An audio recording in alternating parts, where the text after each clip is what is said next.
Jadi pertama-tama saya mengucapkan terima kasih banyak atas kehadiran Bapak Ibu Guru hari ini. Karena hari ini saya akan memberikan pemahaman atau penyebaran tentang penerapan pengalaman budaya positif yang saya lakukan. Jadi penerapan pemahaman ini saya laksanakan hari ini.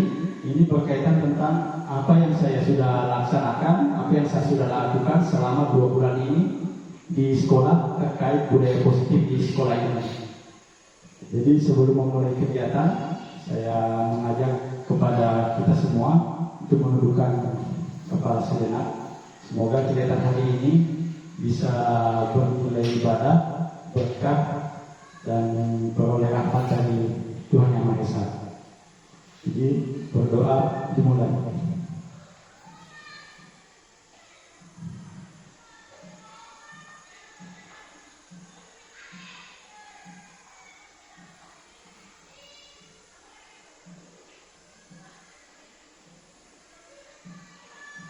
Selesai. Jadi hari ini semoga kegiatan hari ini bisa berjalan dengan lancar tanpa ada kendala. Kita mulai saja penerapan pengalaman budaya positif. Sebelum memulai ke langkah selanjutnya, saya ingin menanyakan dulu, budaya positif menurut Bapak Ibu Guru, apa itu budaya positif?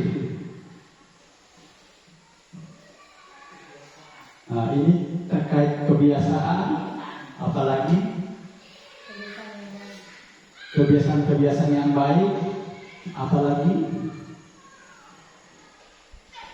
kegiatan-kegiatan atau pengalaman-pengalaman kita sehari-hari yang bersifat positif.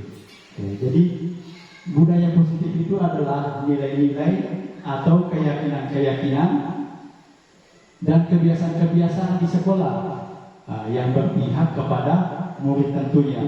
Jadi kebiasaan positif ini berpihak kepada murid, agar murid dapat berkembang menjadi pribadi yang kritis, penuh hormat dan tanggung jawab. Jadi tujuannya di sini, budaya positif di sini bertujuan untuk membangun budaya positif di sekolah, untuk menumbuhkan karakter anak. Jadi kita sesuai dengan filosofi pendidikan, kita ingin membangun karakter anak. Profil pelajar Pancasila, kita akan membangun karakter anak. Jadi pengembangan materi atau penerapan disiplin positif yang saya lakukan di sini ada beberapa konsep inti yang saya akan jelaskan terkait masalah perubahan paradigma belajar, terkait masalah disiplin positif, nilai-nilai kebajikan, kebutuhan dasar manusia, motivasi perilaku manusia, terkait posisi kontrol guru menghadapi murid di kelas dan keyakinan kelas, serta yang terakhir cara menghadapi masalah atau kasus di sekolah menggunakan segitiga restitusi. Kita mulai yang pertama terkait masalah perubahan paradigma baru. Jadi pembelajaran dengan paradigma baru, menurut Bapak Ibu Guru, mana yang paling sesuai kita laksanakan? Student center atau teacher center? Bapak Ibu mengajar biasa di kelas seperti apa? Student center atau teacher center? Jadi terkait masalah student center itu, pengertiannya student center itu siswa yang lebih aktif, yang mencari sendiri, menemukan sendiri, dan bertanya kalau ada yang tidak diketahui. Sedangkan teacher center itu guru yang menjelaskan kepada murid, memberikan materi kepada murid, membimbing murid, mana yang kira-kira lebih tepat dilaksanakan di kelas. Apakah student center atau teacher center? Apa? Benar sekali. Yang tepat dilaksanakan sekarang ini adalah student center, bukan lagi zamannya teacher center, di mana guru yang berdiri di depan kelas, dia yang menjelaskan materinya dari A sampai Z, menjelaskan semua materi-materinya. Sedangkan siswa hanya duduk diam menerima materi yang diajarkan oleh guru. Tapi pembelajaran paradigma baru ini kita mau bagaimana supaya siswa yang lebih aktif, mencari tahu, belajar mandiri, dan bertanya kalau ada yang tidak diketahui kepada guru. Jadi posisi guru hanya sebagai kontrol. Dia mengontrol anak-anak, apa yang perlu diketahui dijelaskan, bukan menjelaskan dari awal sampai akhir. Nah, di mana pembelajaran yang kita laksanakan selama ini, kita akan berusaha mencapai atau mengarah kepada profil pelajar Pancasila. Profil pelajar Pancasila ada 6 dimensi atau ada 6 bagian. Yang pertama itu beriman bertakwa kepada Tuhan Yang Maha Esa dan berakhlak mulia. Nah, jadi ini terkait masalah keimanan atau terkait masalah keyakinan murid-murid di sekolah. Nah, kita akan mengajarkan materi kepada peserta didik itu dengan berlandaskan keimanan atau keyakinan masing-masing. Kita tidak bisa memaksa murid, oh kamu harus seperti ini, kamu harus meyakini ini, tidak. Jadi kita harus beriman, bertakwa kepada Tuhan Yang Maha Esa dan berakhlak mulia. Sedangkan yang kedua itu berkebinekaan global. Di dalam pembelajaran apa yang terkait dengan berkebinekaan global? Nah, itu terkait masalah budaya-budaya yang ada di sekolah, terkait masalah kebudayaannya. Nah, jadi setiap murid itu pasti ada nilai-nilai kebudayaan, pasti dia berasal dari budaya apa. Ada budaya-budaya yang tertanam di dalam dirinya. Kita hanya menuntun bagaimana caranya nilai budaya anak itu muncul. Yang ketiga, bergotong royong. Jadi bergotong royong di sini bukan hanya sekedar kita kerja bakti, balas rumput, membersihkan lapangan, membersihkan teras atau halaman depan sekolahnya.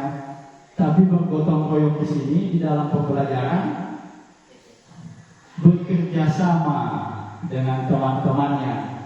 Jadi bagaimana caranya kita guru mengajar kepada murid itu, murid saling bekerja sama. Nah, istilah sekarang disebut dengan kolaborasi. Nah, jadi bagaimana caranya kita mengajar siswa bisa kolaborasi dengan temannya. Jangan sampai ada di dalam kelas saya tidak bekerja sama seperti dengan itu Pak Guru, dengan itu saya tidak mau. Nah, bagaimana caranya strateginya guru mengatur supaya murid bisa bekerja sama dengan teman-teman yang lain tanpa memandang bulu, tanpa memilih-milih saya mau bekerja sama dengan ini. Jadi guru bagaimana cara mensiasati supaya kerjasama antar teman itu terjadi di dalam kelas. Selanjutnya yang ketiga itu kreatif. Nah, kita mengajar di kelas itu bagaimana caranya siswa bisa menampilkan hasil pekerjaan itu sesuai dengan kreativitas mereka. Nah, jangan lagi memberikan tugas-tugas yang hanya bentuk tidak apa-apa bentuk tulisan, tapi jangan membatasinya. Silakan tulis di kertas, silakan tulis di buku tulis. Nah, tapi bagaimana Bapak Ibu guru memberikan pemahaman supaya siswa itu berpikir kreatif. Nah, tugas yang dikumpulkan mau dalam bentuk kertas bisa, mau dalam bentuk kertas HPS bisa, atau dalam kertas karton yang tebal, nah itu bisa. Bagaimana kreativitasnya mereka mau mengumpul tugas terkait materi yang sudah diajarkan. Jadi biarkan siswa itu berkreasi sesuai kreasinya masing-masing. Kita tidak punya hak untuk membatasi murid-murid. Selanjutnya di sini mandiri. Profil pelajar Pancasila mandiri di sini artinya kita mengajarkan kepada peserta didik bagaimana mengerjakan tugasnya sendiri, tidak mengandalkan teman atau orang lain. Bagaimana dia menyelesaikan tugasnya, bagaimana dia mengerjakan tugasnya secara mandiri tanpa bantuan orang lain. Jadi kita mengajarkan kepada murid itu, usahakan dia harus sesuai dengan profil pelajar Pancasila. terkait pembelajaran yang kita laksanakan di kelas. Itu ada beberapa miskonsepsi. Miskonsepsi di sini adalah kesalahpahaman yang kita laksanakan dengan pemahaman yang kita ketahui bersama terkait teori kontrol. Biasa dengan kata teori kontrol, kita mengontrol siswa, kita maunya siswa seperti ini. Itu ada beberapa konsepsi, miskonsepsi yang terjadi. Apa saja itu? Yang pertama, ilusi guru mengontrol murid. Apakah Bapak Ibu setuju bahwa Bapak Ibu bisa mengontrol murid? Apakah selama ini yang kalian katakan kepada murid itu, oh, saya bisa kontrol murid ini, saya bisa atur murid ini, saya suruh ke sana, dia ke sana, suruh mengerjakan ini, dia mengerjakan ini. Apakah menurut Bapak Ibu itu bisa mengontrol? Tidak bisa. Jadi ilusi bahwa kita bisa mengontrol murid itu sebenarnya tidak ada.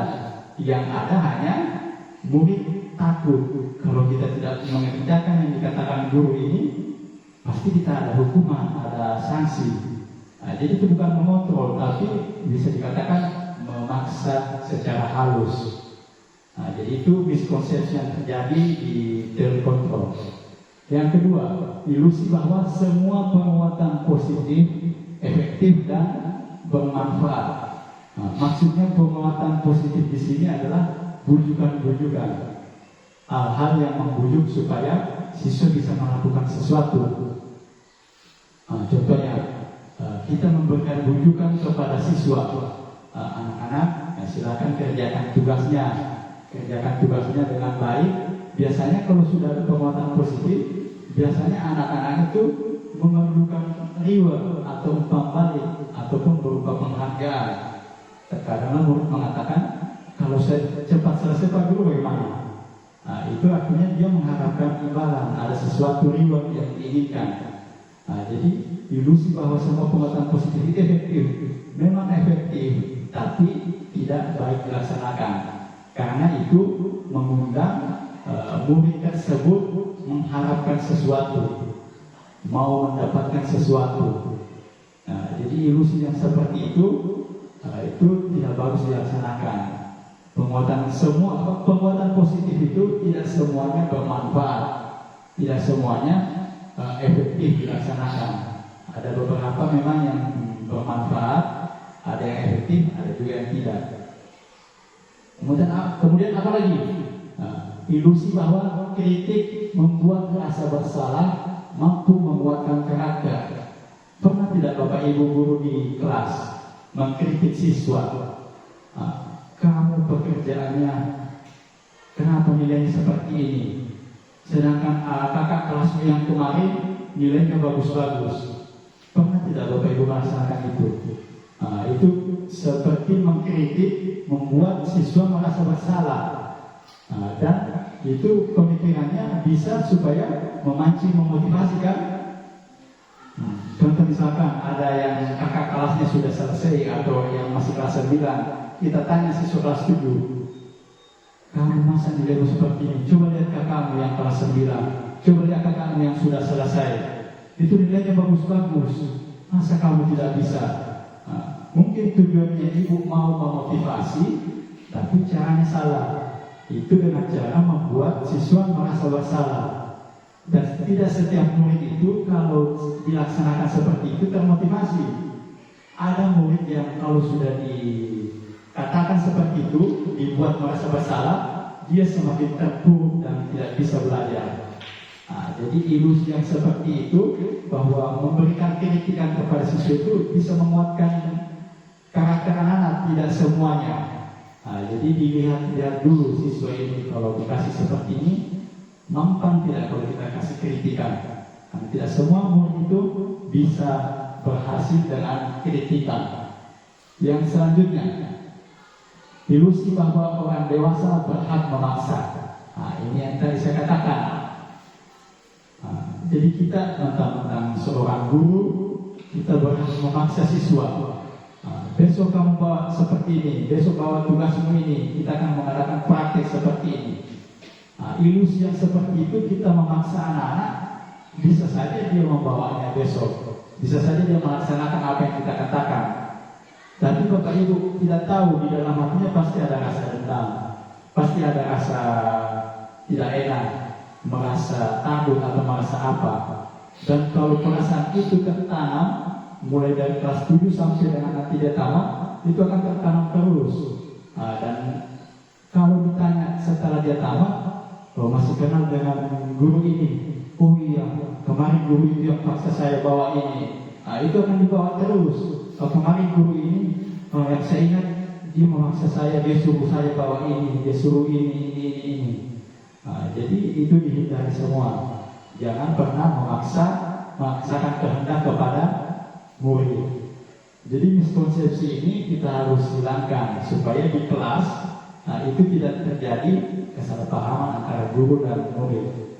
Karena kita menciptakan pembelajaran di kelas ini, diusahakan murid itu bahagia, bukan murid itu tertekan. Kita mengajar dengan cara menekan mereka.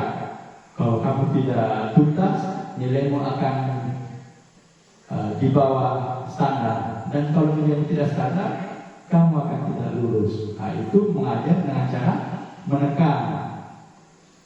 Selanjutnya, mengubah paradigma stimulus respon ke pendekatan terkontrol. Di mana stimulus respon ini pasti sudah tidak asing lagi kita dengar. Kita memberikan stimulus kepada siswa, siswa memberikan respon. Apakah Bapak Ibu setuju bahwa realitas atau kebutuhan kita ini sama? Apakah setuju kebutuhan murid ini sama? Tidak sama kan? Jelas di dalam kelas itu terdiri atas beberapa kebutuhan yang berbeda-beda. Tugasnya kita sebagai guru bagaimana caranya untuk mencari tahu kebutuhannya apa. Kita mau mengajar, oh ini murid dia sukanya ini, dia suka kalau kita mengajar seperti ini. Karena setiap murid itu memiliki kebutuhannya yang berbeda. Yang kedua, semua orang melihat hal yang sama. Semua orang melihat hal yang sama. Apakah setuju dengan pernyataan itu? Tidak. Jadi pandangan setiap orang itu melihat sesuatu itu beda-beda, tergantung pandangannya masing-masing. Kita tidak bisa mengatur, oh kamu harus melihat ini seperti ini, yang saya ajarkan ini harus seperti ini. Baik, kita lanjut. Stimulus respon yang ketiga, kita mencoba mengubah orang agar berpandangan sama dengan kita. Kita mau mengubah pandangannya supaya sama dengan kita. Misalkan siswa, kita suruh pandangannya, oh harus seperti ini.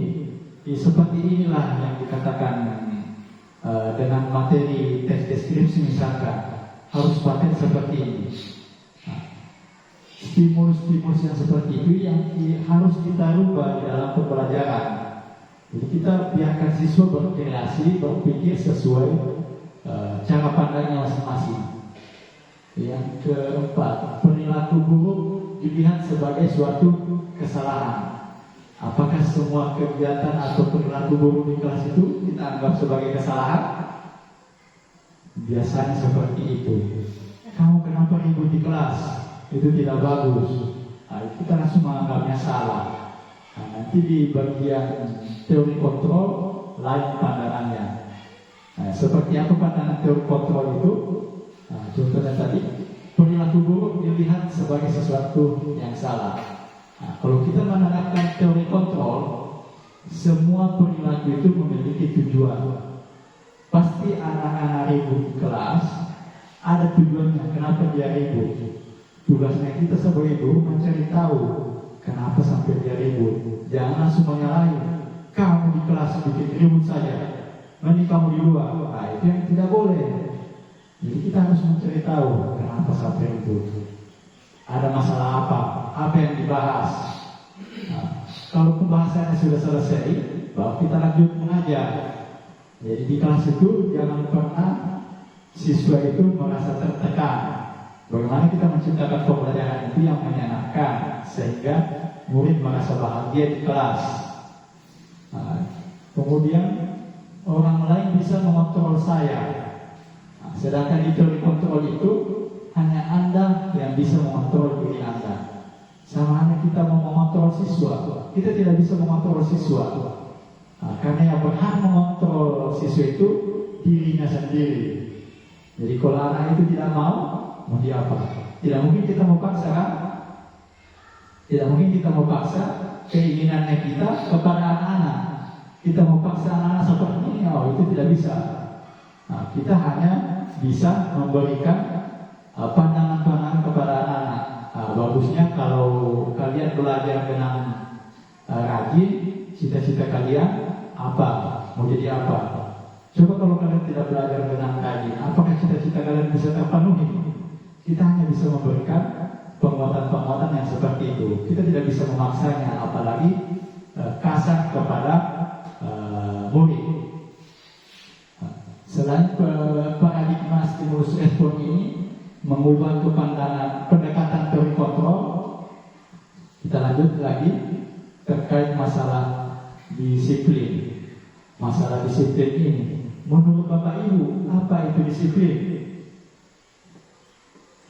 Biasanya terkait berhubungan dengan apa kalau kita bahas masalah disiplin?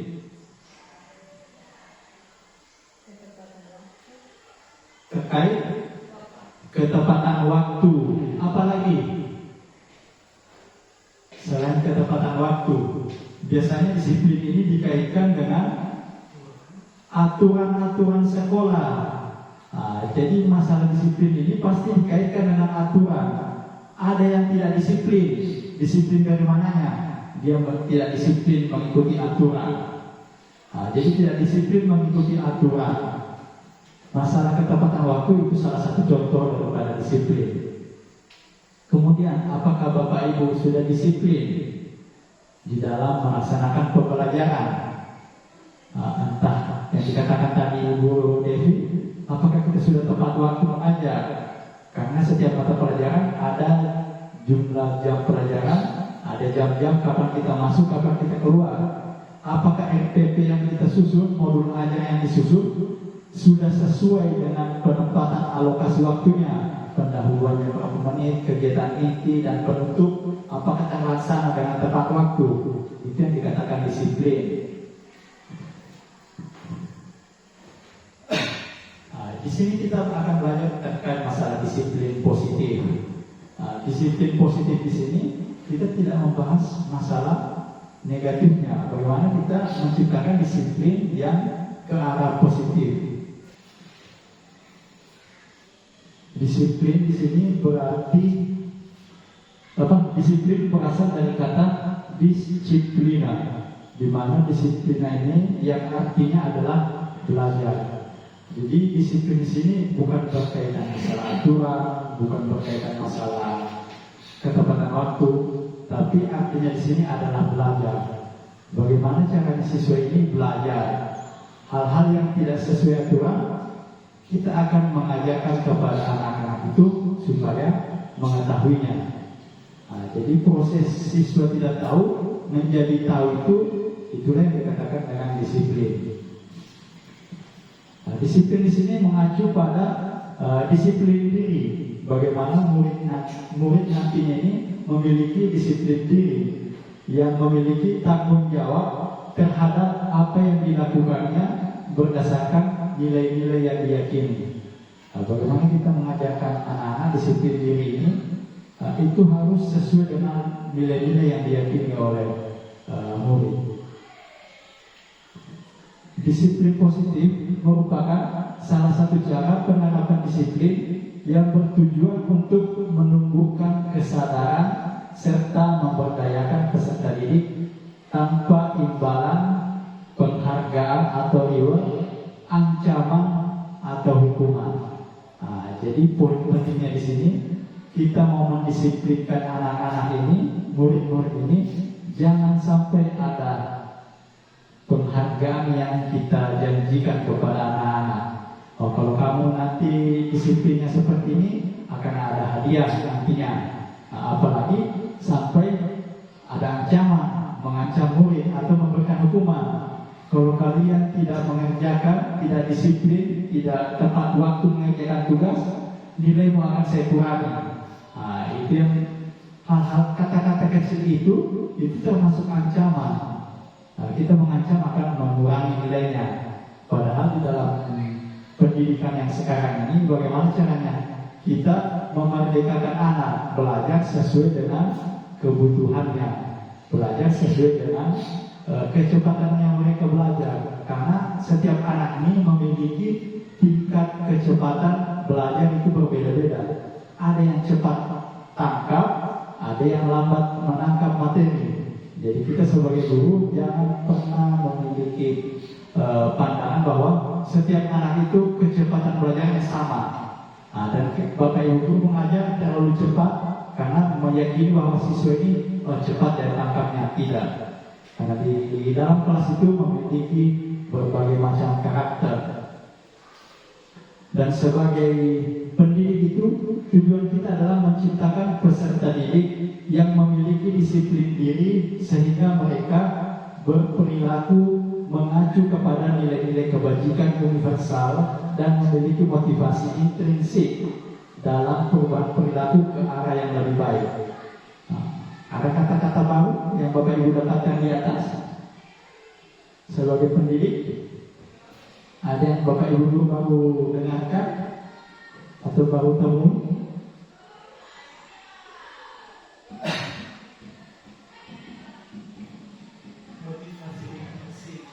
Motivasi intrinsik.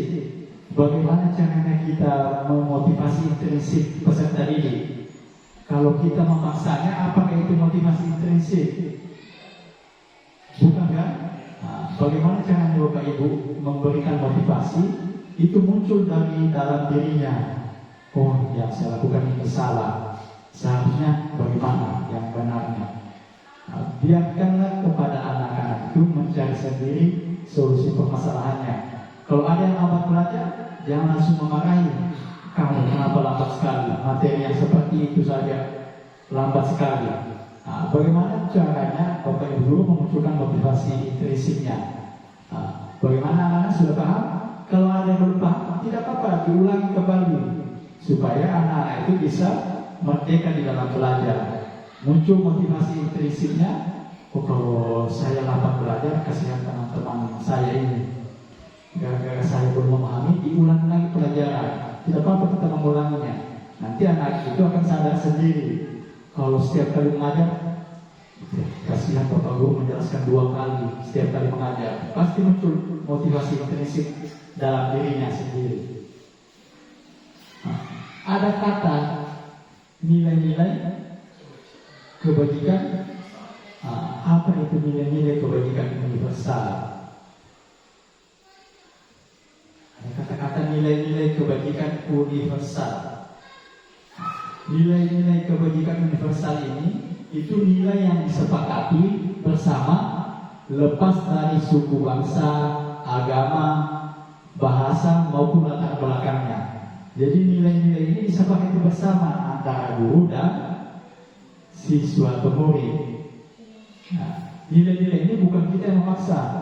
Kamu harus seperti ini, harus memiliki nilai yang seperti ini. Nilai-nilai apa saja yang dimaksud itu? Nah, ada nilai profil pelajar Pancasila. Tadi apa nilai profil pelajar Pancasila? Ada 6 tadi kan? Nah, kemudian ada nilai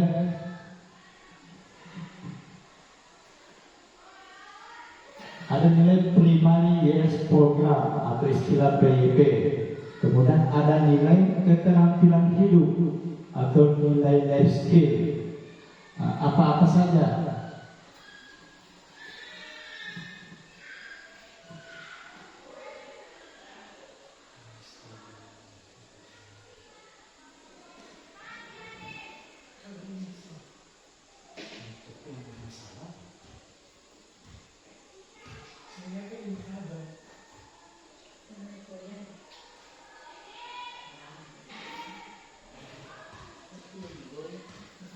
Oke, saya lanjut. Profil pelajar Pancasila. Tadi di awal kita sudah ada nilai-nilai produk belajar Pancasila, yaitu beriman dan bertakwa kepada Tuhan Yang Maha Esa dan berakhlak mulia. Nah, kemudian ada berkebinekaan global, ada nilai mandiri, ada nilai gotong royong, ada nilai kreatif, dan ada yang bernalar kritis. Bernalar kritis ini yang seperti apa? Jadi di dalam kelas ini kita memancing supaya anak-anak berpikir kritis. Jangan maksudnya harus seperti ini. Apa yang Bapak Ibu guru ajarkan harus seperti ini. Kita harus memancing anak-anak bagaimana sependapat dengan kata-kata ini. Kalau tidak sependapat, apa alasannya? Kita berusaha memancing peserta didik supaya terbuka wawasannya, berpikir kritis, berpikir kritik. Jadi kita sebagai guru jangan pernah merasa saya tidak mau dikritik, karena kritik ini itulah yang membangun Bapak Ibu guru supaya bisa lebih baik ke depannya. Jadi kalau anak-anak sudah berpikir kritis, berarti dia sudah berwawasan luas, berpengetahuan luas, dan banyak yang akan dia tanyakan. Kalau dia tidak banyak bertanya, berarti dia belum memiliki nalar kritis. Nilai yang lain, primary years program atau nilai PYP,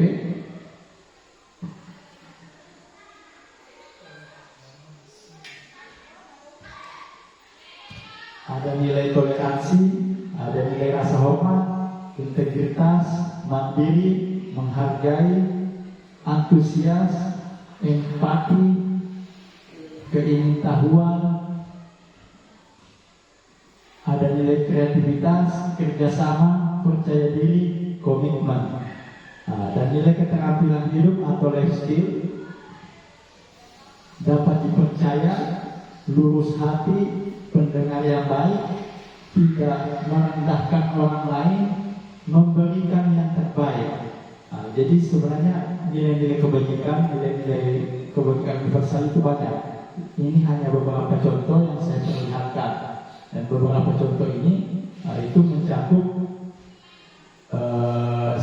beberapa nilai-nilai yang lain yang banyak diterapkan di sekolah, banyak diterapkan di kelas itu, nilai-nilai yang ada di atas itu.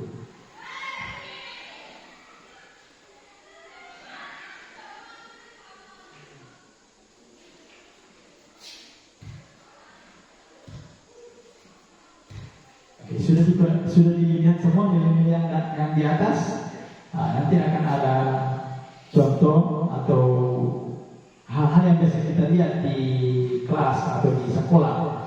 Itu nilai apa yang ada di dalamnya. Hadir di sekolah 15 menit sebelum pembelajaran dimulai. Ini nilai apa yang kita akan tanamkan kepada peserta didik. Hadir 15 menit sebelum pembelajaran dimulai.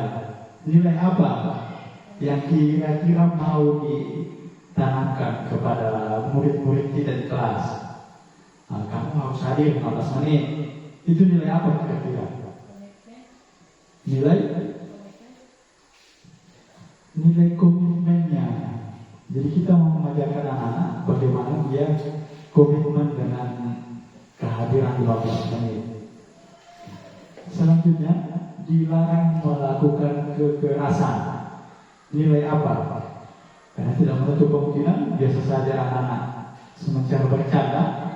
Sebenarnya ada kasus kemarin hari Sabtu kemarin ada kasus siswa kelas 7 yang melakukan tindak kekerasan dengan teman kelasnya. Itu dilarang melakukan kekerasan. Nilai apa yang kita mau ajarkan kepada anak-anak? Bahwa tidak merendahkan orang lain, atau saling menghargai. Kalau kita memukul orang lain berarti sudah tidak menghargai, kan? Berarti sudah merendahkan orang lain. Cuma kalau kita pukul misalkan siswa memukul temannya, yang dipukul ini akan merasa tidak dihargai, merasa tidak dihormati. Jadi nilai-nilai yang kita tanamkan kepada murid supaya dia muncul motivasi intrinsiknya.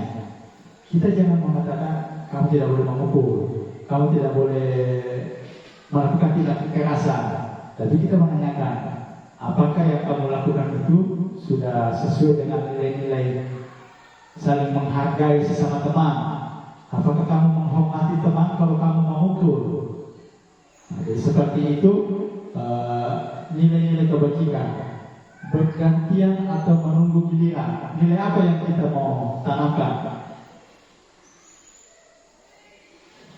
Menunggu giliran, antri, saling menghargai. Coba kalau misalkan kalian berada di urutan terakhir, tiba-tiba menyerobot masuk di posisi pertama, bagaimana perasaan yang di belakang? Apakah kita menghargai teman-teman itu kalau kita menyerobot antrian?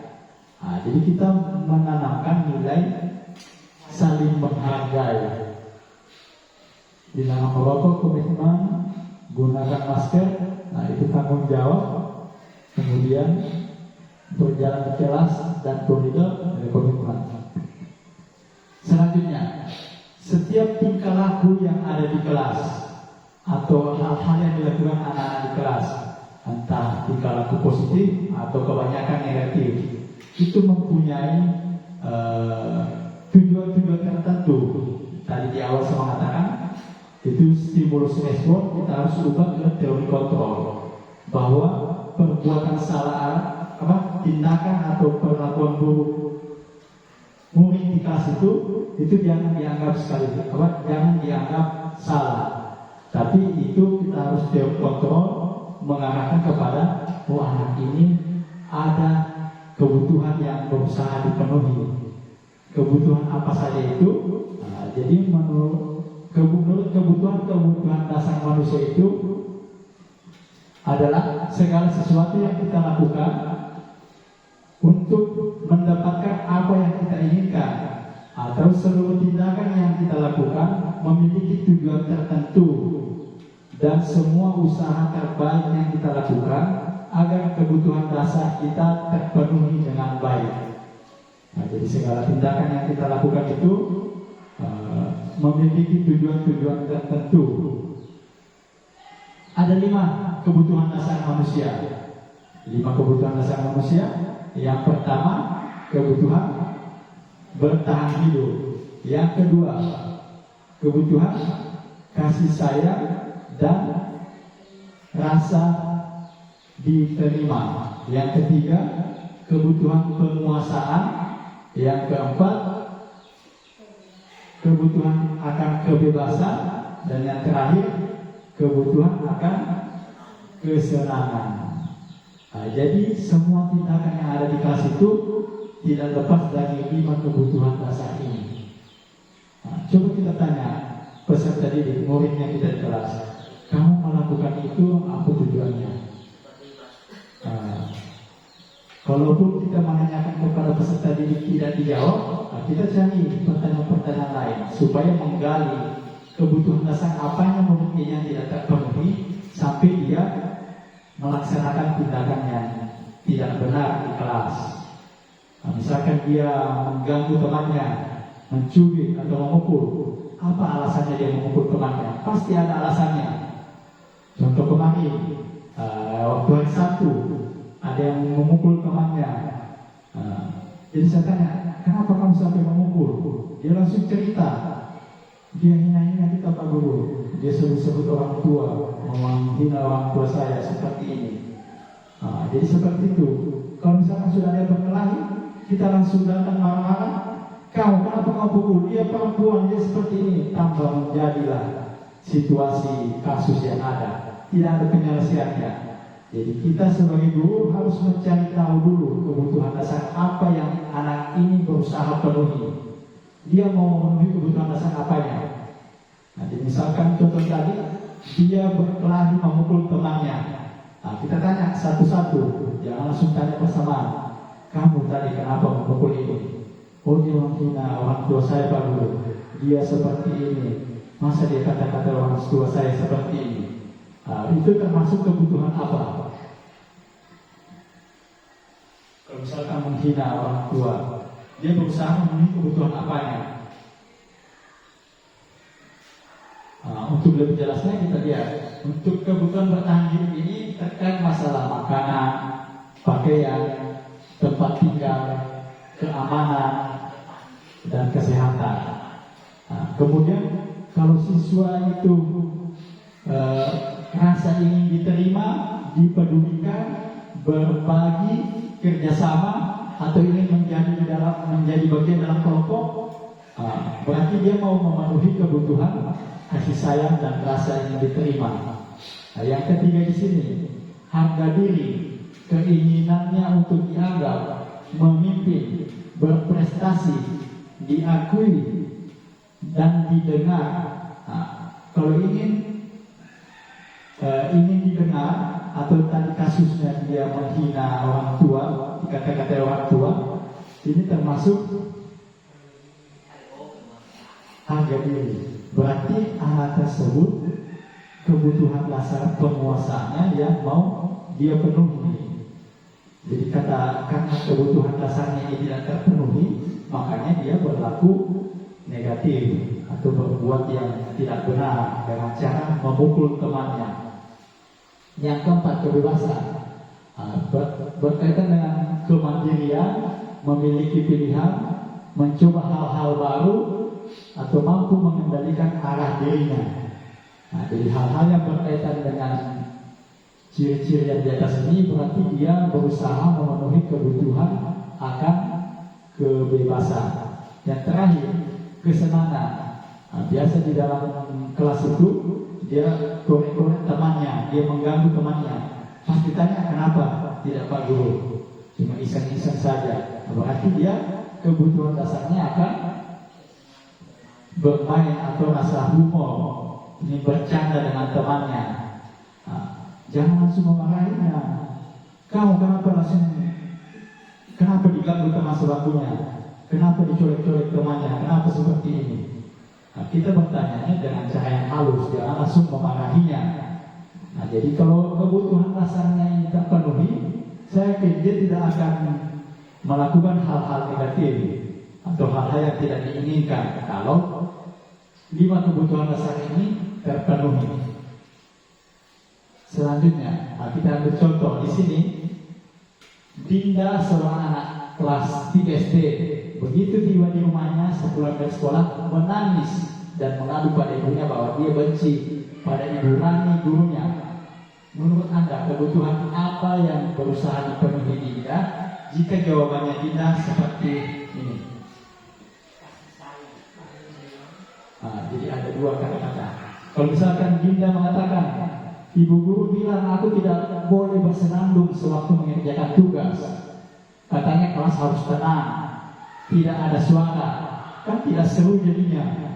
Kebutuhan apa yang berusaha dipenuhi oleh Dinda? Ya? Kebutuhan kesenangan, benar sekali. Kalau Dinda menjawab, ibu guru tidak menyapaku hari ini, padahal aku pakai jepit rambut baru ini. Dia datang menangis. Apa? Rasa kasih sayang. Karena dia butuh perhatian. Ibu guru tidak melihat jepit rambut kepada jepit rambut baru, menangis sampai di rumah. Karena kasih sayang akan dihargai sama gurunya. Jadi kalau kita melihat ada siswa, apa salahnya kita menghargai?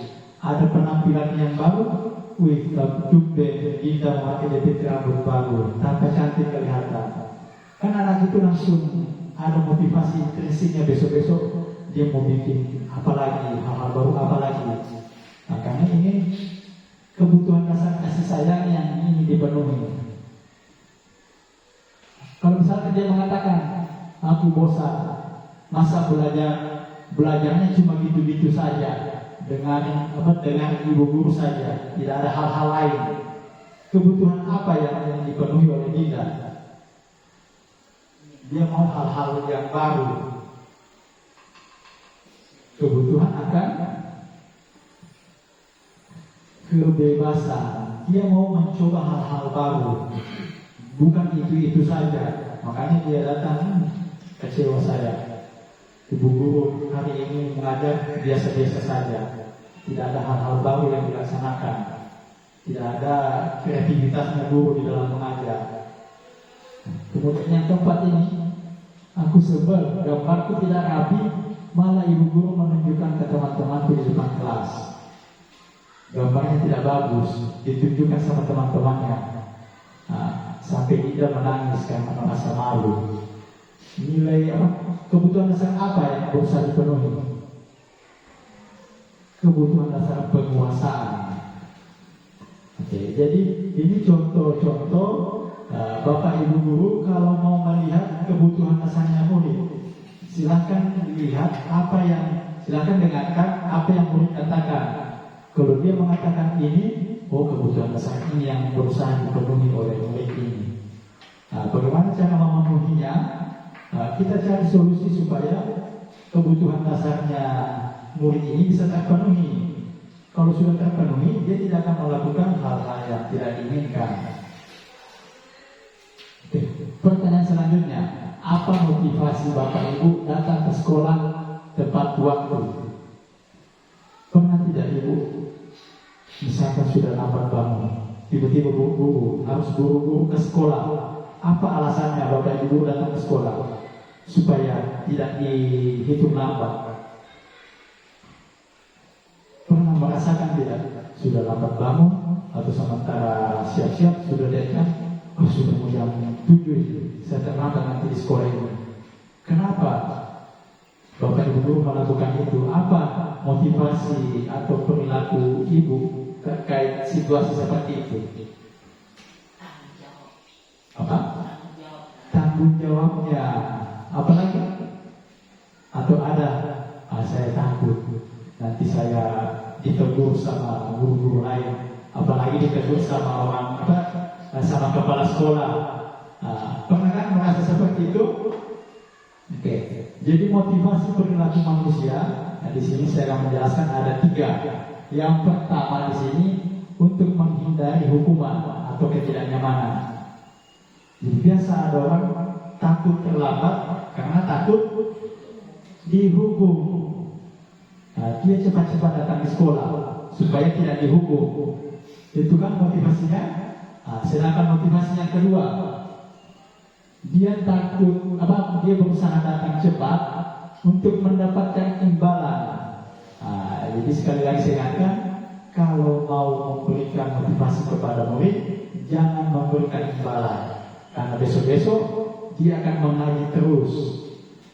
Kalau cepat selesai, akan saya kasih gula-gula.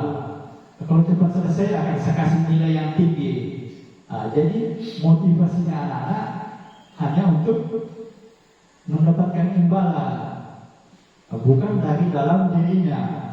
Motivasi yang ketiga, untuk menjadi orang yang mereka inginkan dan menghargai diri sendiri dengan nilai-nilai yang yang mereka percaya. Contohnya tadi Bu Yuni itu mengatakan apa tadi? Tanggung jawab. Itu muncul dari dalam diri saya. Saya harus bertanggung jawab. Tugas saya mengajar dari jam 7 sampai jam 1. Jadi kita harus bertanggung jawab. Karena kita percaya bahwa kita seorang guru ini harus memberikan teladan yang baik kepada murid-murid kita. Jadi kalau ada murid yang mengeluh, ada yang bertanya, Pak Guru kenapa lambat datang? Jangan langsung marah, karena kritikan itu untuk mengubah kita kepada hal positif, mengubah ke arah yang lebih baik. Jadi dari kedua alasan ini, untuk menghindari ketidaknyamanan atau menghindari hukuman, untuk mendapatkan imbalan atau penghargaan, itu masih termasuk motivasi ekstrinsik, karena dia mengharapkan sesuatu, karena dia takut sesuatu, takut hukuman, takut dinilai tidak baik oleh kepala sekolah, takut dinilai tidak baik sama rekan-rekan guru yang lain. Kita bawa kepada ranah kelas. Pernah tidak siswa datang ke sekolah takut karena dihukum? tugas besok. Kalau tidak kumpul tugasnya besok, ada konsekuensinya, ada hukuman besok. Pernah tidak Bapak Ibu guru mengatakan hal itu? Kalau Bapak Ibu guru mengatakan itu, berarti secara tidak langsung motivasi ekstrinsik yang Ibu berikan kepada murid, karena sudah berkaitan masalah hukuman. Jadi anak-anak mengerjakan tugas tepat waktu karena takut dihukum. Apalagi kalau yang cepat selesai akan saya kasih gula-gula misalkan. Anak-anak akan berlomba-lomba, dikasih gula-gula, besok kita dikasih gula-gula kalau cepat selesai. Dan pada akhirnya besok-besok dia akan menagih, Pak Guru sudah selesai tugasku, kenapa tidak ada gula-gula? Pak Guru sudah selesai tugasku ini, jadi tidak dihukum lagi saya. Itu motivasi ekstrinsik, karena ada hal-hal yang dia mau hindari atau ada hal-hal yang dia mau dapatkan. Kita berusaha itu melaksanakan yang di bawah ini. Itu motivasi intrinsik. Jadi motivasinya datang ke sekolah karena murni dari dalam dirinya sendiri. Dia datang karena sebagai siswa kita harus datang ke sekolah tepat waktu. Sebagai siswa harus datang ke sekolah untuk belajar, untuk mengikuti pembelajaran dengan tepat waktu. Bagaimana caranya kita mau motivasi siswa ini supaya muncul motivasi intrinsik di dalam dirinya? Jadi seperti itu 3 motivasi perilaku manusia. Pernah dengar kata hukuman? Pasti semua pernah dengar. Konsekuensi? Konsekuensi biasa berkaitan dengan hukuman. Yang ketiga ini pernah dengar? Restitusi. Belum. Coba kita lihat. Menurut Bapak Ibu guru, hukuman menurut Bapak Ibu guru, apa itu hukuman? Atau ketiga hal ini sama? Tidak, berbeda kan? Kalau hukuman yang seperti apa? Oh, ini yang dikatakan hukuman. Hukuman seperti ini. Seperti apa hukuman yang menurut Bapak Ibu ketahui? Biasanya hukuman itu tidak terencana atau tiba-tiba saja. Misalkan ada siswa yang tiba-tiba ribut di kelas. Kita sebagai guru karena tidak terencana sudah melihat tingkah laku siswa itu sudah bikin gaduh, bikin rusuh di kelas, tiba-tiba mengatakan kamu berdiri di atas di tempat kamu itu berdiri, jangan duduk. Itu termasuk hukuman. Atau yang paling parah, kamu pungut sampah 10 sampah. Setelah pungut sampah dihitung 1, 2, 3. Itu berupa hukuman juga. Hukumannya itu berbentuk fisik. Jadi ingat, hukuman ada bentuk fisik, ada bentuk verbal atau bentuk kata-kata. Selanjutnya sini murid tidak tahu apa yang akan terjadi karena tidak dilibatkan. Misalkan terlambat datang ke sekolah, langsung kamu terlambat datang sekolah, ambil posisi push up. Bagi perempuan posisi supaya ambil posisi squat jump. Itu termasuk hukuman semua karena tidak ada aturan sebelumnya bahwa kalau terlambat sekolah harus push up. Kalau tidak mengerjakan tugas, biasa juga ada yang tidak mengerjakan tugas. Saya tambah soalnya, silakan tambah soalnya. Siapa suruh tidak kerja tugas tepat waktu? Itu berupa hukuman juga, karena tidak direncanakan atau secara tiba-tiba, bersifat satu arah, berupa hukuman fisik atau psikis. Jadi hukuman itu identik dengan bentuk fisik. Fisiknya anak-anak langsung diserang. Itulah yang dikatakan hukuman. Kalau konsekuensi itu direncanakan atau disepakati. Contohnya, kalau tidak mengerjakan tugas besok, anak-anak terlambat kumpul tugas, bagaimana? itu kita bahas dengan siswa. Pak Guru, kalau saya tidak kerja tugas besok, nanti saya lari keliling lapangan. Itu dilibatkan peserta didiknya, itu direncanakan. Tetapi itu membuat murid tetap tidak nyaman. Karena kenapa? Dia melaksanakan hukuman itu pasti merasa tidak nyaman, pasti merasa kecewa, merasa dipermalukan. Itu perbedaan antara hukuman dan konsekuensi. Nah, yang ketiga ini restitusi. Ini restitusi apa? Restitusi ini itu proses menciptakan kondisi bagi murid untuk memperbaiki kesalahannya. Jadi di restitusi ini bukan memberikan hukuman, bukan memberikan tindakan fisik yang tidak direncana. Ini direncana, tapi solusinya ini bagaimana mencari solusi yang baik tanpa membuat murid ini kecewa atau membuat murid ini tidak nyaman. Bagaimana menyelesaikan solusi supaya siswa ini merasa nyaman juga. Misalkan ada yang terlambat datang ke sekolah, kita tanya dulu, kita cari tahu dulu kebutuhan dasarnya apa. Oh, terlambat datang ke sekolah karena lambat bangun, karena sumarah, tidak ada alamat di rumahnya, tidak ada kakaknya, tidak ada mamanya yang kasih bangun. Jangan cari kesalahannya, tapi cari solusinya. Jadi kalau terlambat seperti ini, bagaimana? Mau terlambat terus seperti itu, bagaimana solusinya supaya kamu tidak terlambat? Biarkan murid yang mencari solusinya. Bagaimana caranya murid ini berpikir, kalau saya lambat lagi besok ini, saya harusnya seperti apa? Bagaimana supaya tidak datang lambat lagi? Jadi siswa yang mencari solusinya, sendiri. Kemudian proses kolaboratif yang mengajarkan murid untuk mencari solusinya sendiri.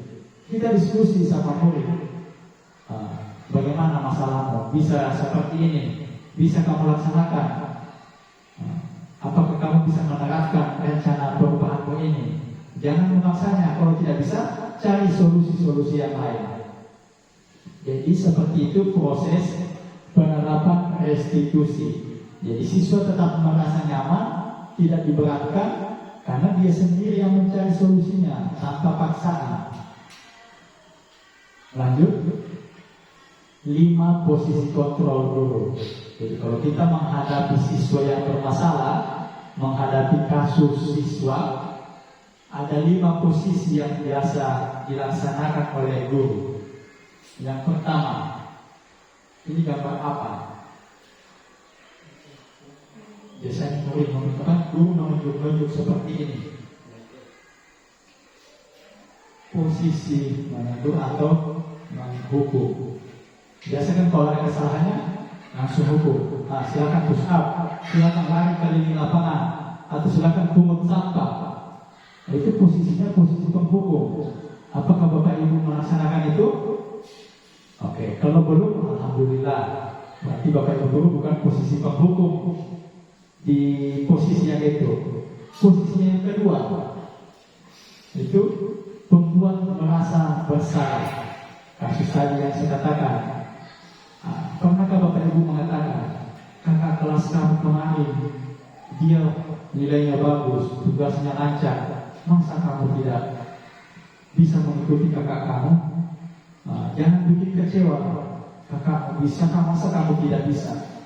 Pernahkah Bapak Ibu melakukan hal itu yang membuat Bapak Ibu guru, membuat siswa merasa kecewa? Gara-gara kamu, teman-teman kamu tidak bisa belajar dengan baik, karena kamu lambat sekali memahami materi. Jadi saya harus mengulang pelajaran.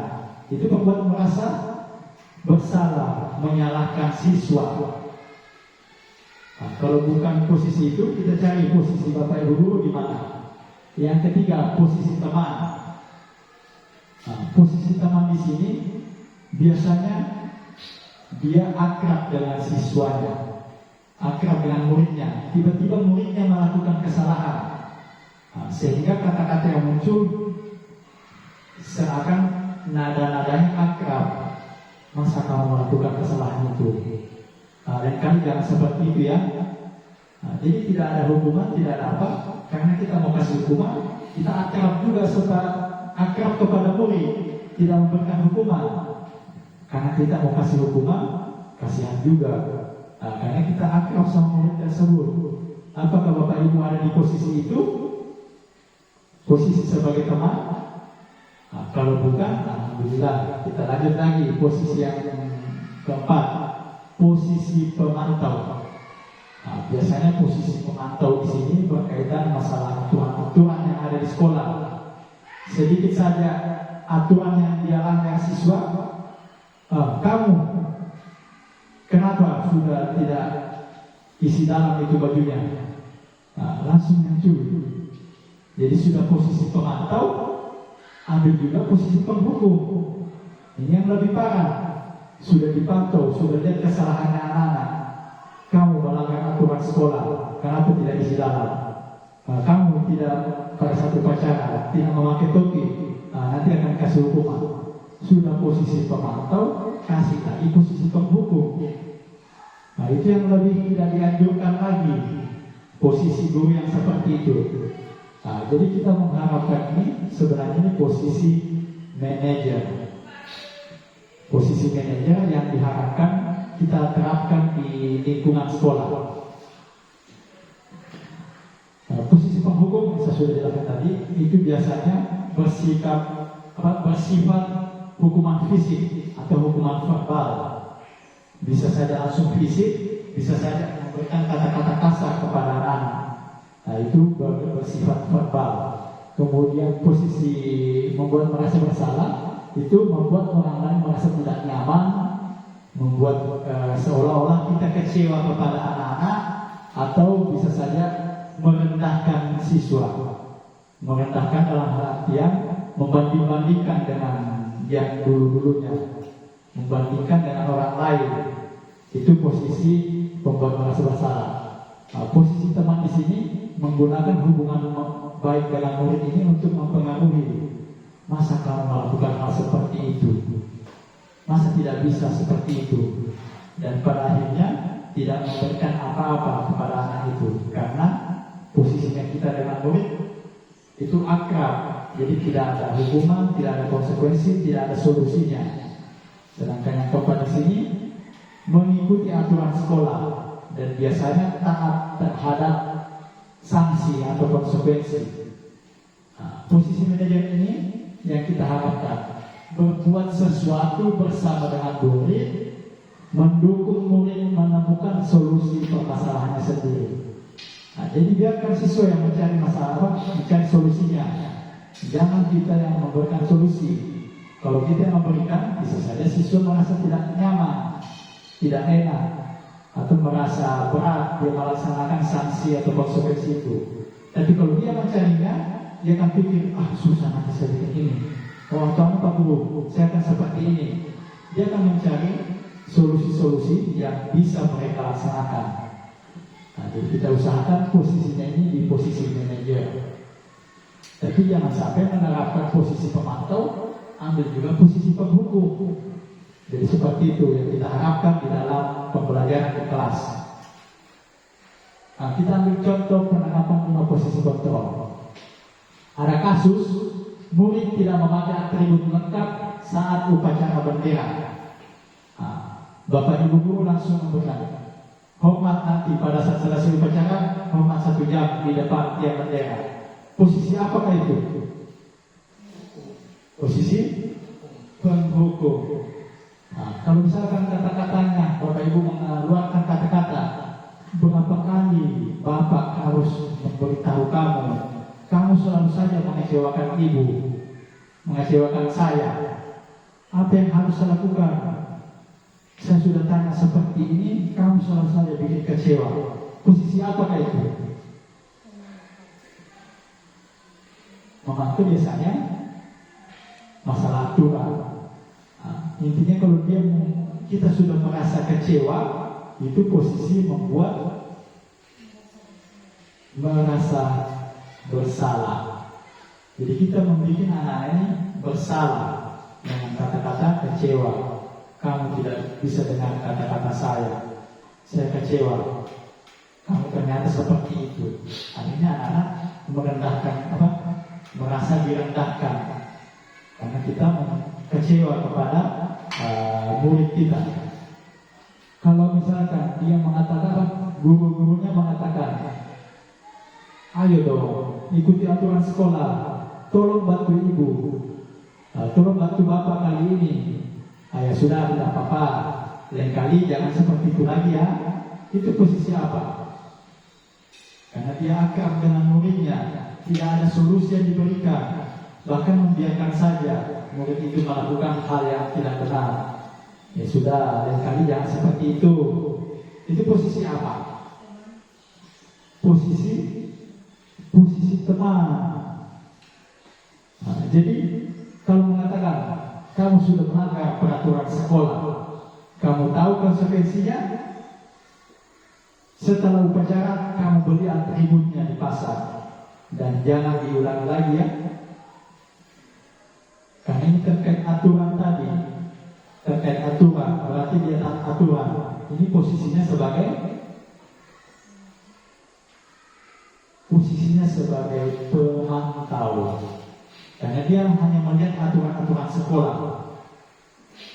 Hanya melihat aturan-aturan sekolah, dia langsung memberikan apa konsekuensinya. Konsekuensinya nanti kamu tidak lengkap atributnya, silakan beli di pasar nanti atribut yang tidak lengkap itu, atau cari atributnya kakaknya yang sudah tamat. Jadi seperti itu. Tapi kalau posisinya seperti ini, apakah kamu tahu kesalahannya? Tahu Pak Guru, saya tidak pakai topi tadi upacara. Kira-kira bagaimana kamu memperbaiki kesalahannya? Oh ya Pak Guru, nanti saya mau beli di pasar, tidak ada uang Pak Guru. Terus bagaimana solusinya? Kita tanya lagi, ada kakaknya yang sudah tamat? Ada Pak Guru. Ada topinya? Tidak ada Pak Guru. Atau ada keluarganya, sepupunya, atau keluarga jauhnya yang memiliki topi? Ada Pak Guru. Bisa dipakai topi itu? Bisa. Jadi solusinya ini tidak memberatkan siswa. Jangan memaksa untuk membeli yang baru. Kalau masih ada yang lain, kenapa kita tidak cari solusi yang tidak memberatkan, yang tidak memaksa murid untuk melaksanakan aturan? Jadi seperti itu kita sebagai posisi manajer. Dan jangan lupa di bagian akhir kita tanyakan, kapan kamu akan melakukan itu? Kapan kamu akan meminta topi dari sepupunya itu? Oh, besok Pak Guru akan saya minta. Permasalahannya selesai, siswanya tidak dibebankan membeli yang baru, siswa juga merasa senang karena tidak dimarahi kan?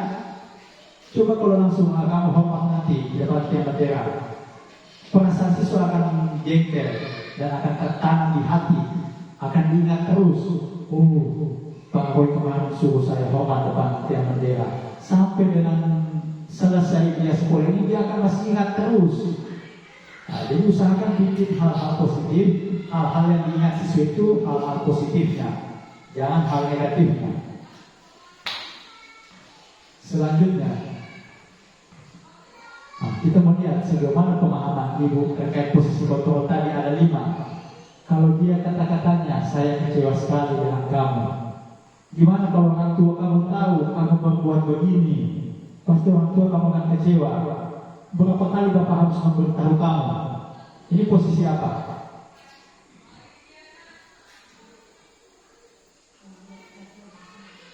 Buat rasa bersalah.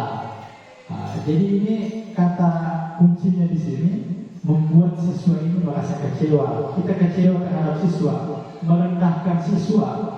Itu kata kuncinya, membuat rasa bersalah.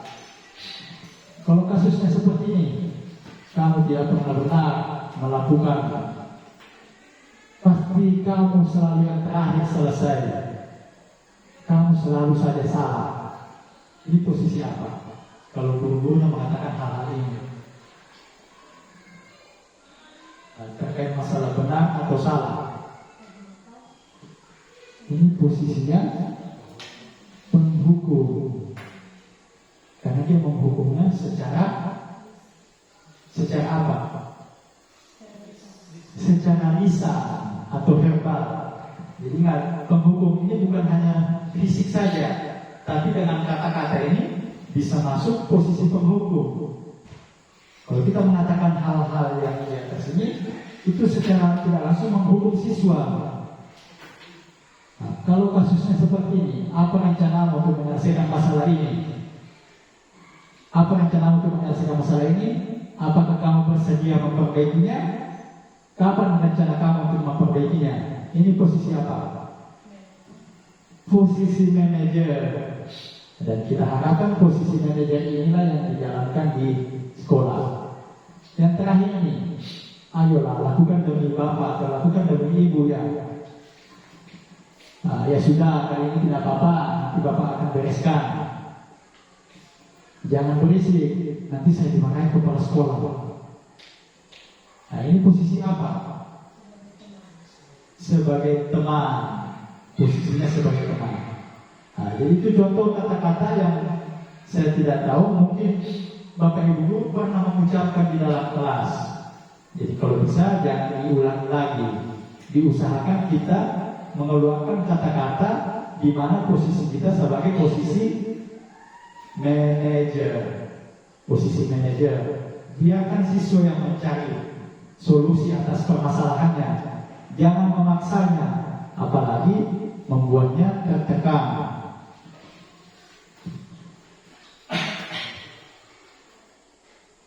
Keyakinan kelas. Mengapa keyakinan kelas? Mengapa bukan peraturan kelas?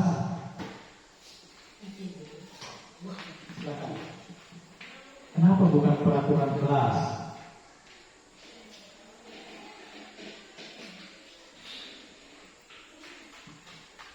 Keyakinan kelas. Kenapa bukan peraturan kelas? Pernah pada saat berkendara pernah memikirkan kenapa Bapak Ibu guru memakai helm? Kenapa Bapak Ibu guru memakai helm kalau menggunakan kendaraan bermotor? Ya? Untuk keselamatan. Sama? Ya? Mematuhi aturan. Ini jawaban yang biasa kita dengar, tapi maknanya berbeda. Maknanya bagaimana? Kalau jawabannya mematuhi aturan, berarti kita takut dihukum. Di mana tadi kalau kita takutnya motivasinya karena hukuman, itu motivasi ekstrinsi kan? Motivasinya saya takut nanti ada sweeping, karena tidak dibayar lagi. Itu motivasi ekstrinsi. Nah, itu motivasinya yang harus kita hindari.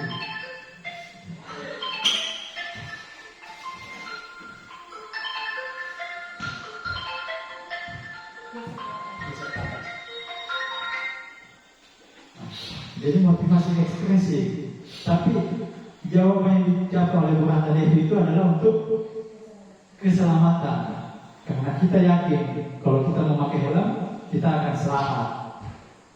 Tidak memikirkan lagi saya takut dihukum, tapi memikirkan diri sendiri.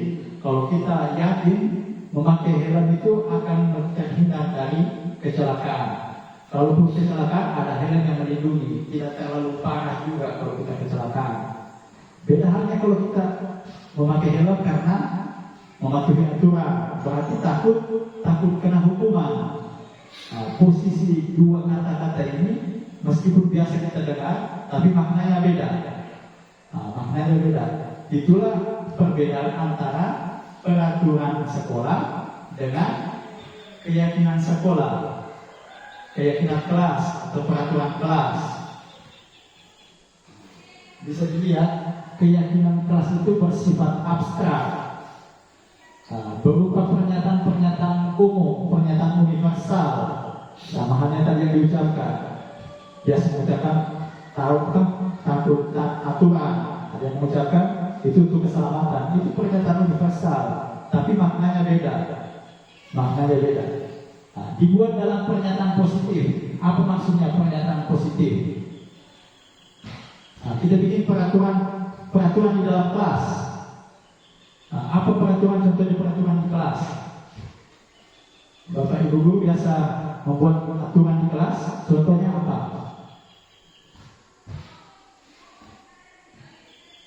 Membuat peraturan kelas contohnya seperti apa? Selama proses pembelajaran tidak boleh ada yang ribut. Tidak boleh ada yang ribut. Apalagi tidak boleh keluar masuk. Nah, sadar tidak yang Bapak Ibu guru ucapkan itu kalimat negatif. Kalimat negatifnya di mana? Ada kata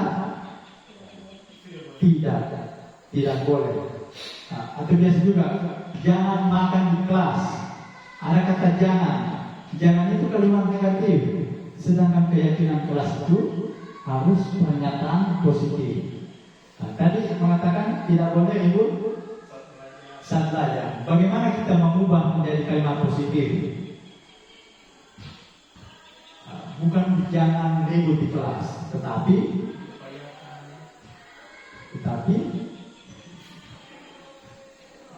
ruang kelas harus tenang. Karena biasanya orang semakin dilarang semakin dilaksanakan. Nah, jangan buang sampah sembarangan. Semakin buang sampah sembarangan anak-anak itu. Tapi kalau kita mengucapkannya dengan kalimat positif, jangan buang sampah sembarangan. Kita mengubah ke bentuk positif menjadi buanglah sampah pada tempatnya. Nah, jadi kalau ini sudah tidak dilarang, kita memerintahkan memberikan motivasi yang positif. Buang sampah pada tempatnya. Kalau dia mau semakin menjadi, silakan semakin menjadi, buang sampah pada tempatnya.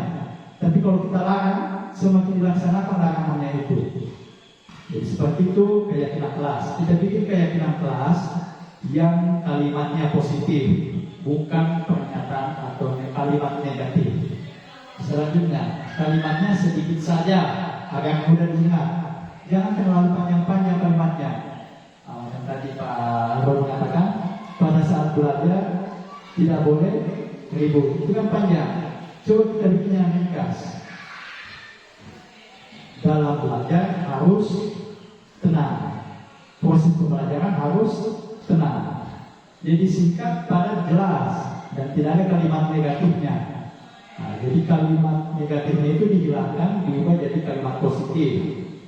Itulah ciri-ciri membuat keyakinan kelas sesuai dengan kondisi dan sekolah sehingga mudah diterapkan. Nah, maksudnya kita bikin peraturan di sekolah, peraturan di kelas. Kondisi di sini tidak ada jaringan. Tidak mungkin kita bikin aturan pada saat belajar HP-nya di silent. Bagaimana kita mau silent sedangkan jaringan tidak ada? Untuk siapa aturan itu? Nah, jadi situasikan dengan kondisi di sekolah. Itu satu contoh.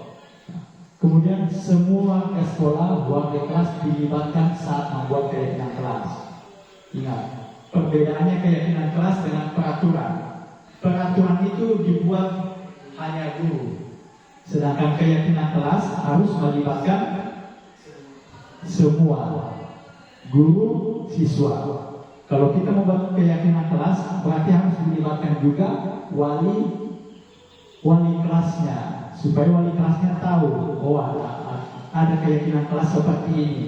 Wali kelasnya bisa mengingatkan siswa, kamu sudah melanggar keyakinan kelas. Bagaimana keyakinan kelasnya? Sudah dijalankan tidak? Bagaimana solusinya untuk memperbaiki? Kalau sudah ada keyakinan kelas, kita bisa melaksanakan tahapan restitusi tadi. Kalau sudah ada keyakinan kelas, kalau tidak ada keyakinan kelas, susah kita menerapkan tahapan restitusi itu. Jadi seperti itu proses pembuatan keyakinan kelas. Nah, peraturan kelas ini yang biasanya dilaksanakan di sekolah ini masih berada di lingkaran kecil. Kita mau mengubahnya, kalau sudah membuat peraturan kelas, kita mengubahnya menjadi keyakinan kelas. Nah, pada saat keyakinan kelas sudah diterapkan di kelas, siswa-siswinya sudah menerapkan keyakinan kelas, itu akan terlahir lingkungan yang positif. Jadi kalau ada kesalahan, siswa menyadari, saya melanggar keyakinan kelas ini Pak Guru. Kalau dia sudah menyadari hal-hal itu, maka akan tercipta lingkungan yang positif. Kalau sudah lingkungannya positif, akan terjadi lingkaran yang besar yang disebut dengan budaya positif. Jadi tujuan saya hari ini itu mengaitkannya dengan budaya positif. Bagaimana kita menciptakan budaya positif? Dimulai dari peraturan kelas. Peraturan kelas berubah menjadi keyakinan kelas. Kalau keyakinan kelas sudah berjalan, itu akan menciptakan lingkungan yang positif. Kalau lingkungan positifnya sudah berjalan lama, akan tercipta budaya positif. Budaya positif ini bukan hanya di kelas saja, tetapi guru-gurunya juga akan kena imbasnya terkait budaya positif ini.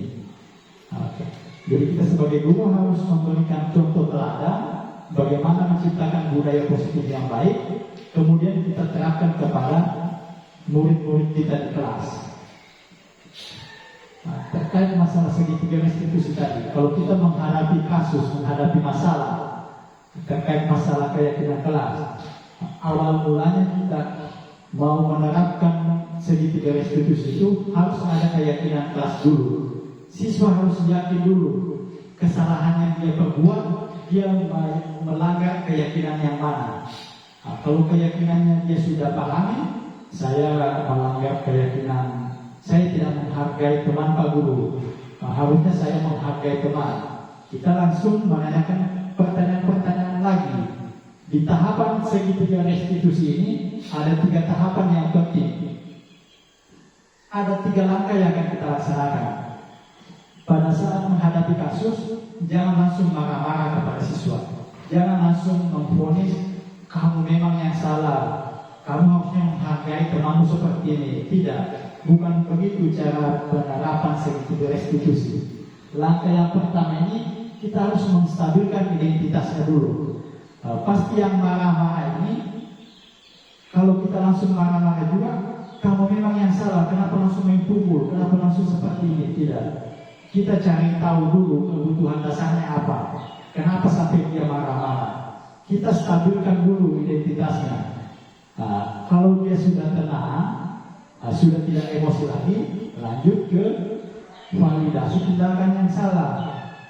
Kalau dia sudah tenang, kita bisa menanyakan, bagus tidak yang kamu laksanakan tadi? Sudah benar tidak tindakan kamu tadi? Kalau dia masih marah-marah, kita langsung tanya, bagus yang kamu kerjakan tadi? Dia tidak akan berpikir jernih, karena dia masih dalam kondisi emosi. Kita stabilkan dulu identitasnya. Kemudian lanjut ke validasi tindakan yang salah. Menanyakan sudah benar tidak yang kamu lakukan? Kalau dia sudah menanyakan yang saya lakukan Pak Guru itu tidak benar. Setelah dia merasa tindakannya tidak benar, lanjutlah kita kepada menanyakan keyakinannya. Keyakinan kelas apa yang kamu langgar tadi? Keyakinan kelas apa yang kamu tidak penuhi? Bagaimana cara kamu akan memperbaikinya?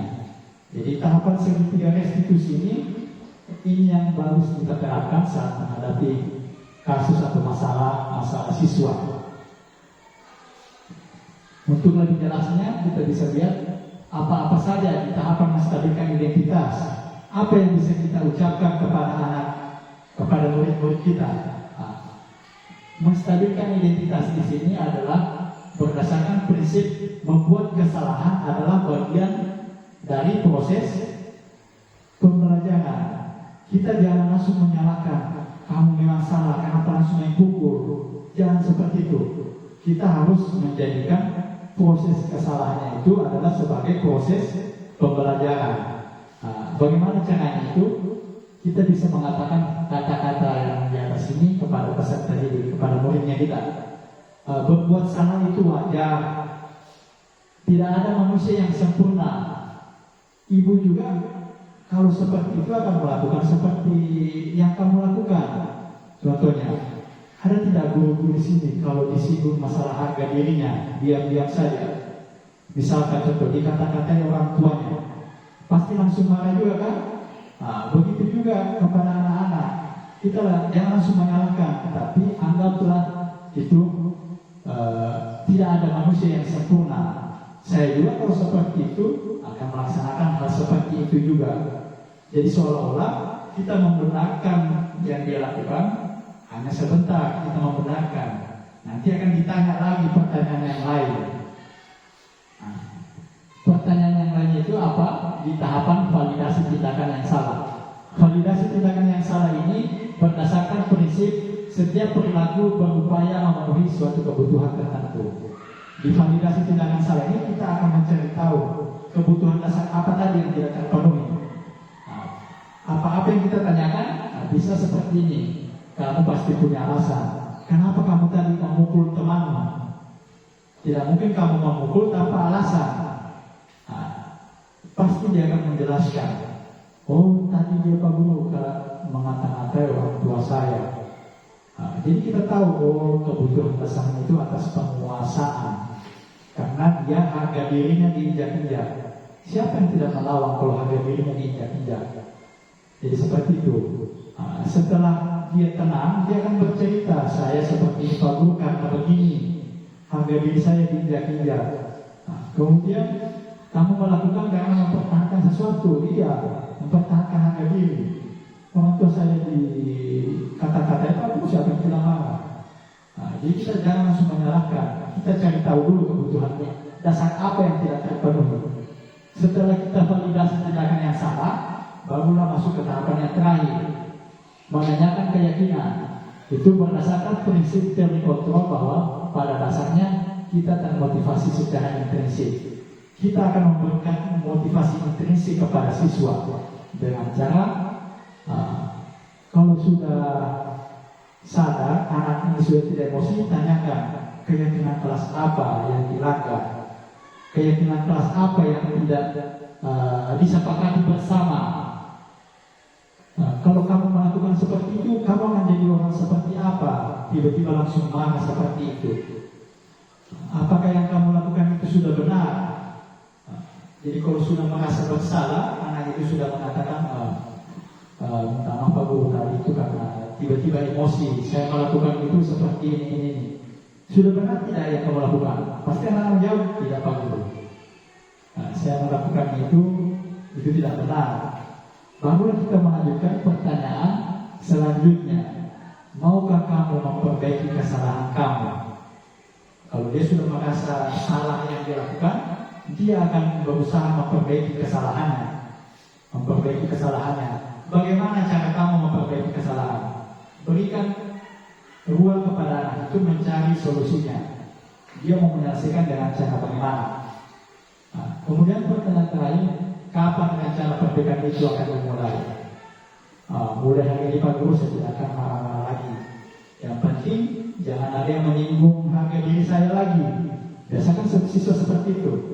Nah, jadi kalau sudah seperti itu, kita tidak menghukum siswa, kita tidak memberikan konsekuensi kepada siswa. Siswa juga tidak merasa ditekan, perasaan siswa juga menjadi lega, tidak ada lagi marah-marah karena kita tidak menghukumnya. Solusinya juga atas permasalahan itu terpecahkan. Masalah marah-marah tadi kita sudah menyadarkan siswa. Nah, solusinya tidak memberatkan juga kepada siswa dan bisa terlaksana dengan baik. Jadi seperti itu tahapan segitiga restitusi.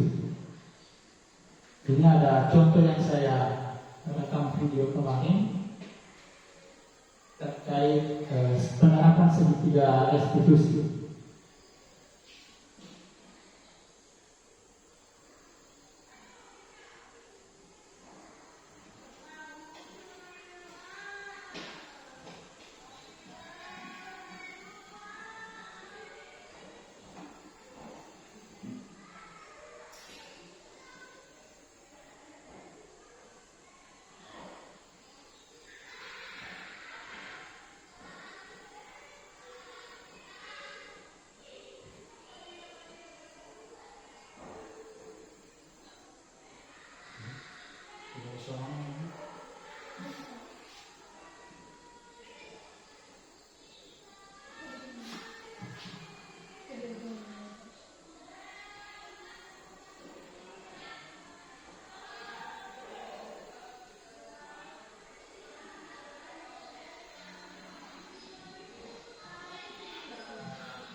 Oke, jadi itu tadi video terkait penerapan segitiga restitusi yang saya lakukan di sekolah ini.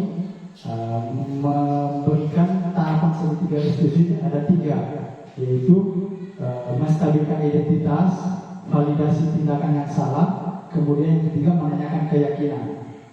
Jadi sebagai penutup untuk kegiatan hari ini, dalam penerapan program disiplin positif, hendaknya guru memiliki standar kepribadian profesional dan sosial yang baik, di mana guru mampu merefleksikan dirinya dalam posisi kontrol saat ini. Bagaimana perjalanan dirinya sebagai manajer yang menuntun murid-muridnya menjadi insan yang mandiri, merdeka, dan bertanggung jawab sesuai dengan yang diamanahkan standar nasional pendidikan. Oke, jadi materi hari ini itu saja yang bisa saya sampaikan. Terima kasih atas partisipasi Bapak Ibu guru hari ini. Semoga kita di kelas bisa merenungkan apa yang kita pelajari hari ini. Kita bisa menerapkannya nanti di kelas terkait masalah penerapan segitiga restitusi. Kita akan membuat keyakinan kelas bersama siswa. Kemudian kita akan mencari tahu kebutuhan dasar murid-muridnya kita kalau melaksanakan tindakan yang tidak baik. Jadi saya akhiri pertemuan hari ini dengan ucapan Alhamdulillahirabbil alamin. Assalamualaikum warahmatullahi wabarakatuh dan selamat siang.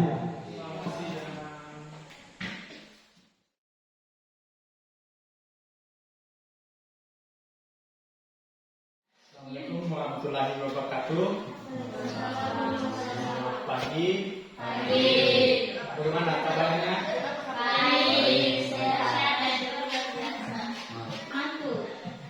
Bagaimana kabarnya? Dahsyat dan luar biasa mantap.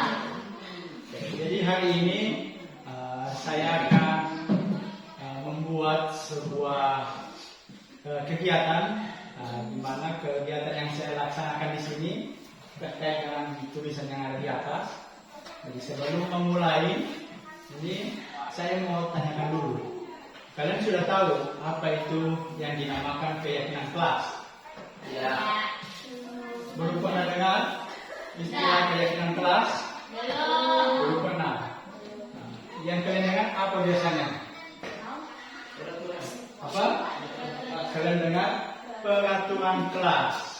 Nah, jadi peraturan kelas di sini hampir sama dengan keyakinan kelas.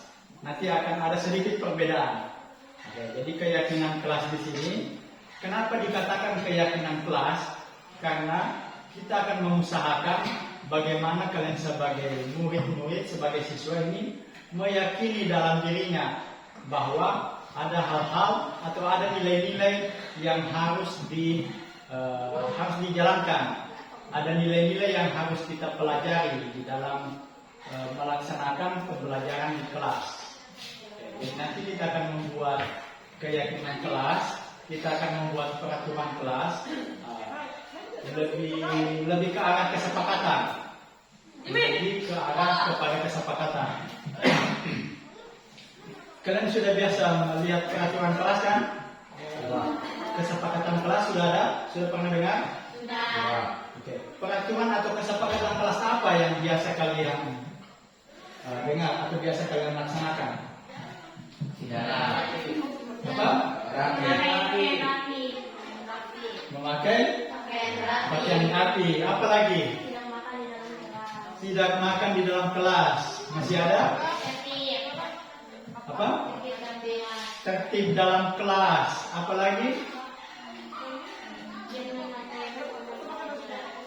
Apa?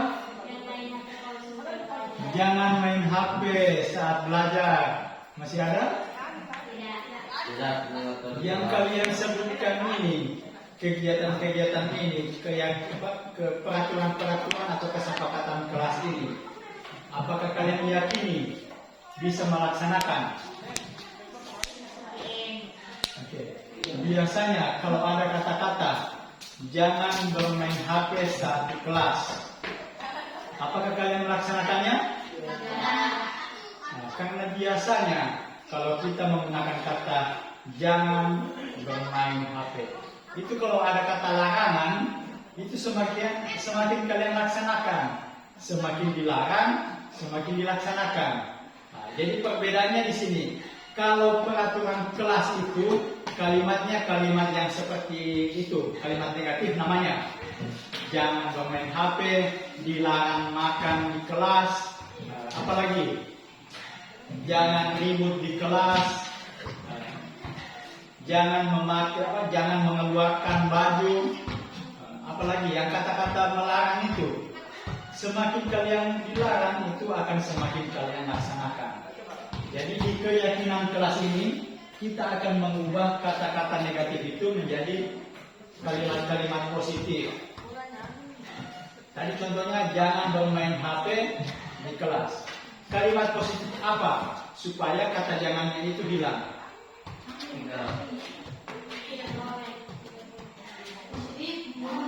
Itu kata tidak negatif juga. Jangan memakai HP di kelas. Kalimat positifnya yang bagaimana? Jangan memakai HP di kelas. Memakai HP saat sudah istirahat. Memakai HP saat selesai jam pelajaran. Jadi kata-kata seperti itulah yang kalian akan bikin nantinya di sini. Keyakinan kelas atau kalimat positif supaya di dalam kelas ini tercipta lingkungan yang aman, lingkungan yang tertib, tidak berantakan atau tidak ribut. Jadi tugasnya nanti kalian akan membuat kalimat-kalimat positif atau keyakinan-keyakinan kelas apa yang kalian inginkan di kelas ini, khususnya kelas 9. Nanti akan saya bagikan post-it atau kertas tempel, kalian tulis di sini. Kalian tulis dan ingat, ini keyakinan kelas, bukan peraturan kelas. Kalau peraturan kelas itu memakai kalimat negatif, kalau keyakinan kelas memakai kalimat positif. Sudah bisa mengubah kalimat negatif menjadi positif? Jadi usahakan jangan ada kata tidak, jangan ada kata jangan, atau jangan ada kata dilarang, atau kalimat negatif yang lain. Tapi buatlah kalimat positif. Bisa? Bisa. Ada yang mau ditanyakan lagi? Tidak. Jadi sudah bisa membuat keyakinan. Bisa? Bisa. Oke. Warna pink atau kuning? Ini. Pink. Pink. Oh, pink kan? Pink.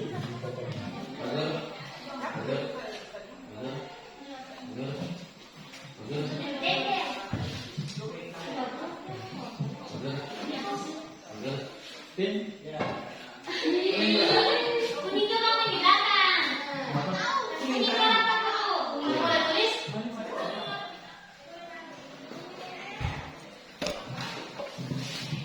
Langsung tulis aja keyakinan kelas juga. Ya.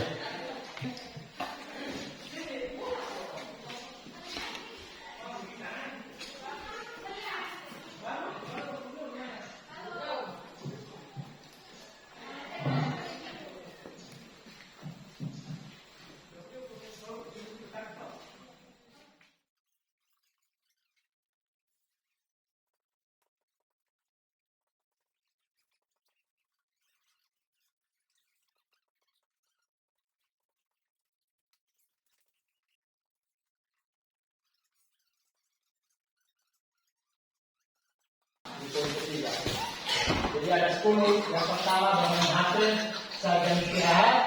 Kemudian cara berpakaian harus rapi. Yang ketiga, menggunakan bahasa yang sopan dan santun saat berbicara. Yang keempat, makan saat jam istirahat. Yang kelima, minta izin saat ingin keluar kelas. Yang keenam, menghormati guru yang sedang berbicara. Yang ketujuh, melaksanakan tugas pikir. Melaksanakan tugas pikir di kelas. Oke, yang kedelapan, buang sampah pada tempatnya. Yang kesembilan, makan saat jam istirahat. Oh, ada ini makan nanti saat jam istirahat. Ini dihilangkan. Berarti ada 9. Dan yang ke-9, bermain saat jam istirahat. Jadi yang ke-9 ini bisa ditaati, bisa diyakini. Apakah keyakinan kelas ini berat dilaksanakan? Bisa dijalankan di kelas? Bisa. Kalau memang kalian setuju melaksanakan ini, melaksanakan keyakinan ini di kelas, setuju?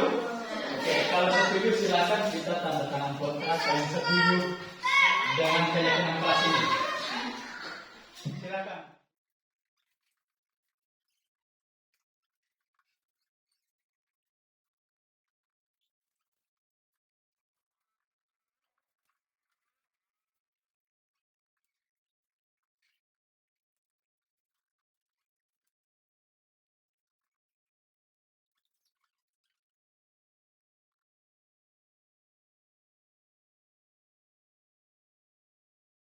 Perkenalkan, nama saya Ceria, saya dari kelas 9.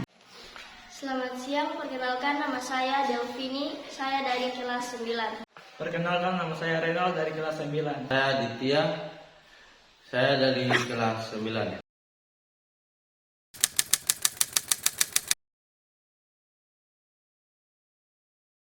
Perasaan saya merasa tidak tertekan.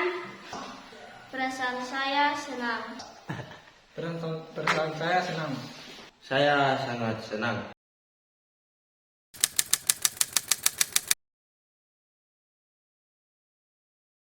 Ya, sangat penting. Ya, sangat penting. Bukan. Ya, sangat penting. Ya,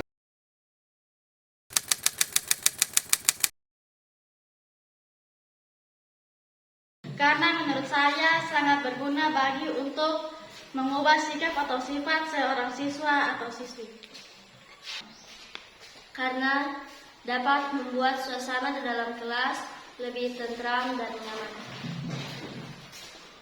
Karena membuat lingkungan ruang kelas menjadi nyaman, teratur, dan rapi. karena membuat kelas menjadi teratur.